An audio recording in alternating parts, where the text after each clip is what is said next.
Hello दोस्तों, आप लोगों का बहुत बहुत स्वागत है हमारे द महोबा चैनल में। आलाउद्दीन के बारे में तो आपने सुना ही होगा। जब भी आलाउद्दीन की बात होती है तो चाचा ताला सैयद का जिक्र जरूर होता है।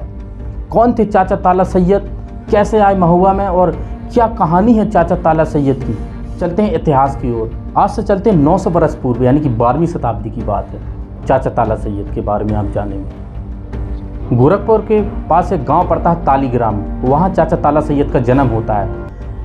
चाचा ताला सैयद बचपन से ही बहुत एक कहते नहीं है कोई बच्चे में टैलेंट होता है, उस प्रकार के व्यक्ति थे और बहुत तलवारबाज और इसमें लड़ाई में थोड़ी ज़्यादा ही माहिर थे। छोटे से ही शौक़ रखा करते थे। इन्हीं शिक्षा के ज्ञान की वजह से ये आगे बढ़ते गए और बनारस के राजा के यहाँ नौकरी करने लगे। जब बनारस के यहाँ राजा के यहाँ एक नौकरी करने लगे और वहाँ के जो सैन्य बल संभालते थे, इनका काम था। काफ़ी सालों तक बनारस के राजा के यहाँ जॉब की, उन्होंने नौकरी की।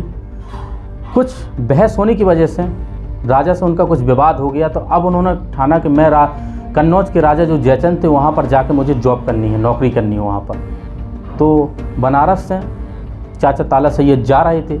रास्ते में उरई पड़ता है, उरई में मेला लगा था। क्या होता है, जब उरई में मेला के यहाँ चाचा ताला सैयद भी वहाँ पर एक दिन रुक गए। उन्होंने कहा मैं भी मेला देख लूँ, जब यहाँ से गुजर रहा हूँ, वहाँ पर जा रहा हूँ कन्नौज।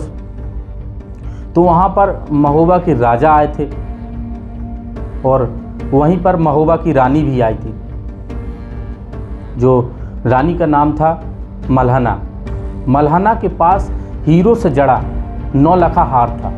9 लखा हार आज देखा जाए तो उसकी करोड़ों में कीमतें होगी। वहीं पर मांडवगढ़ का राजा राय करेंगा था और वहीं पर मामा माहिल था, उरई का राजा था।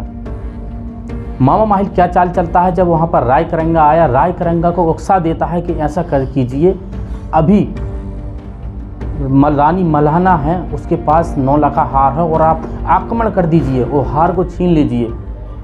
यह बात राय करेंगा मांडवगढ़ के राजा को पता लगी। मांडवगढ़ के राजा ने तुरंत आक्रमण कर दिया। वहाँ पर रानी के साथ भी कई सैनिक थे।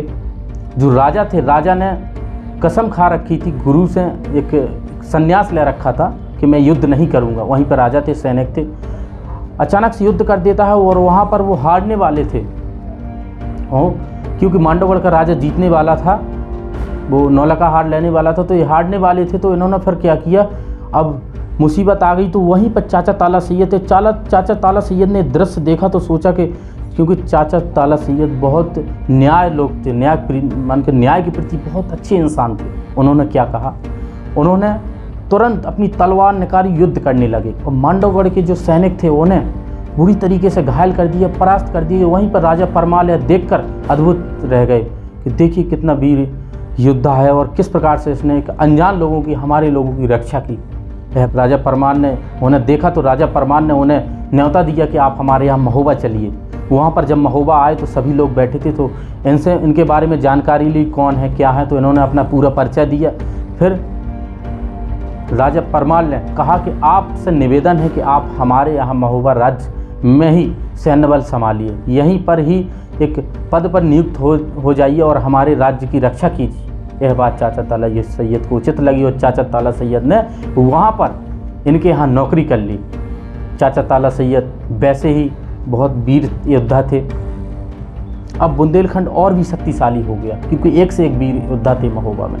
आलाउद्दीन छोटे थे तो चाचा ताला सैयद के पास जाया करते थे, उन्हें चाचा चाचा कहकर पुकारा करते थे। पहले इन्हें ताला सैयद के नाम से ही जाना जाता था। जब आलाउद्दीन इन्हें जब बड़े हुए तो इन्हें चाचा ताला सैयद बोलने लगे, चाचा चाचा बोलने लगे, तो उनका चाचा ताला सैयद नाम पड़ गया। और फिर इन्होंने ही आलाउद्दीन को शिक्षा दी, यानी कि पढ़ाया लिखाया किस प्रकार से, और युद्ध की रणनीति बताई कि कैसे युद्ध किया जाता है, किस प्रकार से, क्योंकि चाचा ताला सैयद अनेक युद्ध कर चुके थे पहले, बनारस की रक्षा भी किया करते थे। इसी प्रकार से जब आलाउद्दीन बड़े हुए तो आलाउद्दीन जो भी कहीं भी रणनीति बनाने से पहले चाचा ताला सैयद से पूछा करते थे, और चाचा ताला सैयद ने आलाउद्दीन के साथ बराबर युद्ध किए। बामनगढ़ की लड़ाई, जो बामनगढ़ की लड़ाई कही जाती है, आलाउद्दीन ने विजय हासिल की, चाचा ताला सैयद के साथ लेकर की थी। क्या होता है, बैरागढ़ में एक लड़ाई होती है। बैरागढ़ में जो चाचा ताला सैयद थे वहाँ पर धोखे से कुछ लोग इन्हें मार देते हैं। वहीं पर घायल हो जाते हैं चाचा ताला सैयद, वहीं पर वीर गति को प्राप्त हो जाता है। फिर इनका शव लाकर महोबा में कीरत सागर नामक एक स्थान पर एक पहाड़ बना है, उसी पर इन्हें दफना दिया जाता है, जो आज भी चाचा ताला सैयद की मज़ार बनी है। तो चाचा ताला सैयद के बारे में बहुत कुछ कहा गया है, सुना गया है। यही वीर योद्धा है और वहीं पर जस्ट जो कन्नौज के राजा जयचंद थे उनके सेनापति थे झल्लन खां की भी मज़ार बनी है, क्योंकि जो कन्नौज के राजा जयचंद थे और महोबा के राजा बहुत अच्छे घनिष्ठ संबंध थे इन लोगों के बीच, बहुत अच्छी दोस्ती थी, एक दूसरे की सहायता किया करते थे। तो ये चाचा ताला सैयद का इतिहास रहा। दोस्तों वीडियो अच्छा लगा हो तो लाइक शेयर कमेंट ज़रूर कर देना। और दोस्तों जैसे आप ताला सैयद के मज़ार की अगर वीडियो देखना चाहो तो इस चैनल पर ऑलरेडी पहले से डली हुई है, आप देख सकते हैं जिस स्थान पर चाचा ताला सैयद को दफनाया गया था। ऐसे वीर योद्धा रहे चाचा ताला सैयद। महोबा की कहानी और मैं सुना दूं कि बड़े लड़ैया महोबे वाले जिनकी मार सही ना जाए, एक हमारे दुई मर जावे तीजा खौफ खाए डर जाए। ऐसे वीर योद्धा थे, महोबा में जन्मे थे दोस्तों। तो बहुत बहुत धन्यवाद दोस्तों।